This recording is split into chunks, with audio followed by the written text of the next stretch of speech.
Un rapport qui met le feu chez les pompiers, celui de la Cour des comptes, qui a passé au peigne fin la gestion des services de secours en France et qui conclut à une explosion des budgets. Les Alpes-Maritimes et le Var n'ont pas été épargnés. On en parle dans un instant avec la présidente de la Chambre régionale des comptes. Mais d'abord, les principales conclusions du rapport et la réaction des pompiers avec France Montagne.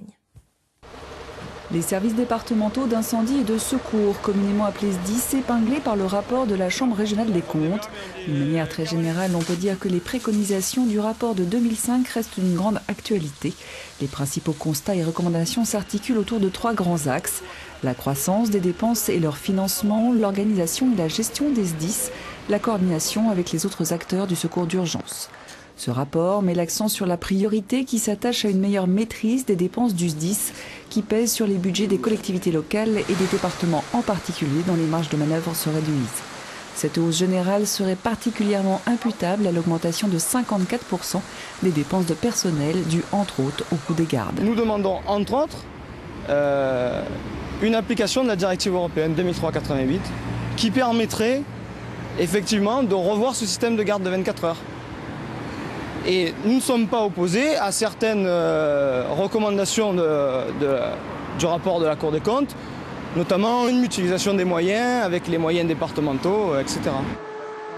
En moyenne, le coût d'une intervention du SDIS au niveau national revient à 79 € par an et par habitant.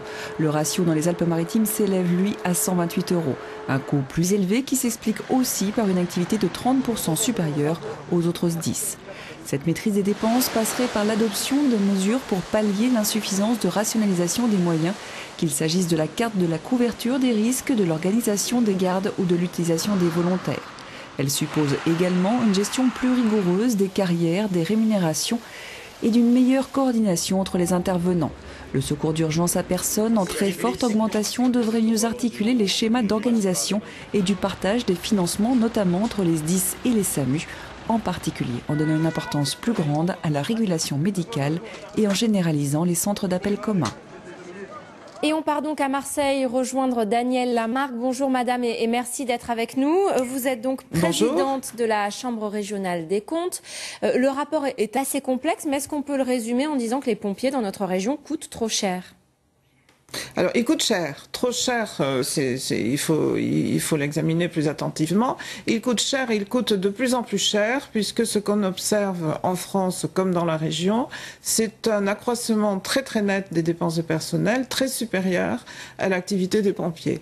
Alors, on peut dire qu'il coûte trop cher dans la mesure où on pourrait faire des économies sur leur organisation et la gestion notamment des gardes.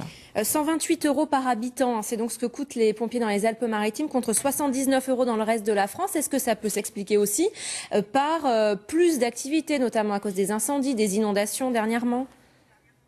Alors ça s'explique par l'activité, par les caractéristiques du département qui est fortement urbanisé, où il y a des autoroutes, du tourisme.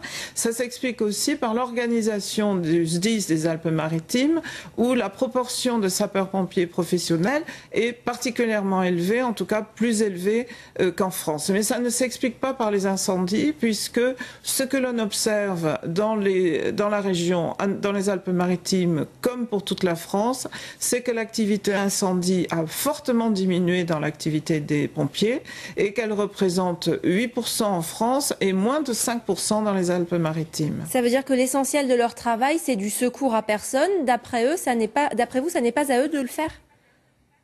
Alors ça peut être à eux de le faire, simplement il faut que l'on réfléchisse au système qui est le mieux adapté dans le secours à personne, puisque pour le secours à personne peuvent intervenir les pompiers bien sûr, mais aussi les SAMU ou des ambulanciers privés. Or, les pompiers réagissent souvent très rapidement, ce qu'on appelle même le départ réflexe, avant même d'être appelés. En revanche, ce qui serait plus cohérent, c'est que la régulation médicale décide quel est le meilleur service du SAMU, des pompiers ou des ambulanciers privés. Et en général, ce n'est pas ça qui se passe. Vous dites aussi que certaines interventions devraient être facturées, ce qui serait un vrai changement dans l'idée du service public de secours à la personne. En quoi c'est nécessaire ?